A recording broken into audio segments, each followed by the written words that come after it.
Welcome to our YouTube channel, Tuition Home Coaching Center. Please subscribe to our channel to get more videos like this. Thank you all.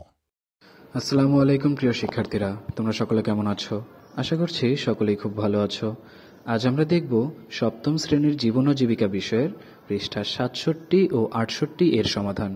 তোমরা যারা এখনো আমার চ্যানেলটি subscribe করোনি তারা চ্যানেলটি সাবস্ক্রাইব করে নিও, তাহলে পরবর্তী পড়াগুলো তোমরা এই চ্যানেলে সবার আগে একসাথে পেয়ে যাবে।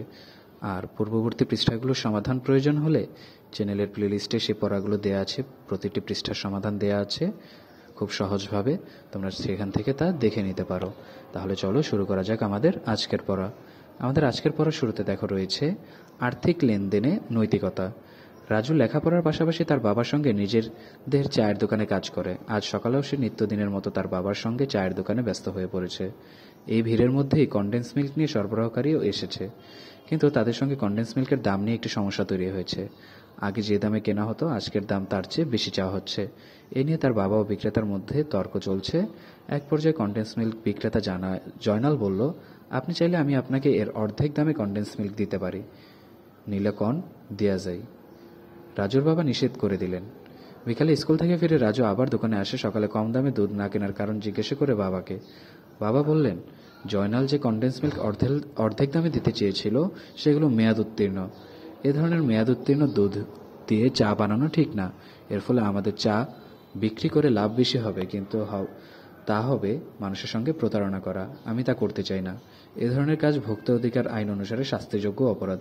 যে কেউ জাতীয় ভোক্তা অভিযোগ কেন্দ্রের ফোন নাম্বার, এই নাম্বারটিতে ফোন করে অভিযোগ জানাতে পারবে। পরদিন সকালে রাজুর বাবা বাড়ির কাজে ব্যস্ত থাকায় সে একাই দোকান খুলল এবং প্রতিদিনের মতো বিভিন্ন সরবরাহকারীদের নিকট থেকে পণ্য বুঝে নিল এবং দাম মিটিয়ে দিল। এরপর যখন সে পণ্যগুলো গুনে দেখার সময় পেল, তখন বুঝতে পারল যে আজকে পাউরুটিওয়ালা তাকে 3টি পাউরুটি বেশি দিয়ে গেছে, যার মূল্য সে তাকে দেয়নি। তার বাবা দোকানে আসলে বিষয়টি তাকে জানালো। বাবা বললেন, আগামীকাল যখন আসবে তখন ওই পাউরুটির দাম দিয়ে দিব। এখানে তোমাদের একটি দলগত কাজ দেওয়া রয়েছে, দলে আলোচনা করে প্রশ্নগুলোর উত্তর লিখো। এখানে একটি প্রশ্ন দেওয়া আছে তোমার জন্য, কেন রাজুর বাবা অর্ধেক দামে কনডেন্স মিল্ক কিনতে রাজি হলো না? এরপরের প্রশ্ন, অতিরিক্ত 3টি পাউরুটির দাম দেওয়ার যৌক্তিকতা কতটুকু? এরপরের প্রশ্ন, নিজের জীবনে অনুসরণ করার মতো কোনো শিক্ষা কি গল্পতে আছে? থাকলে তা কি? এটার সমাধান কি দেখো। রাজুর বাবা একজন চা বিক্রেতা। সে সততা ও ইমানদারির সাথে তার ব্যবসা পরিচালনা করে।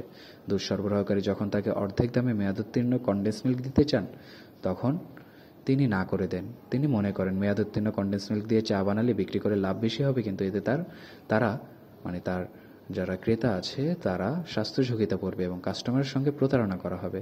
তাই তিনি অর্ধেক দামে কনডেন্স মিল্ক কিনতে রাজি হলেন না। এরপরের প্রশ্ন,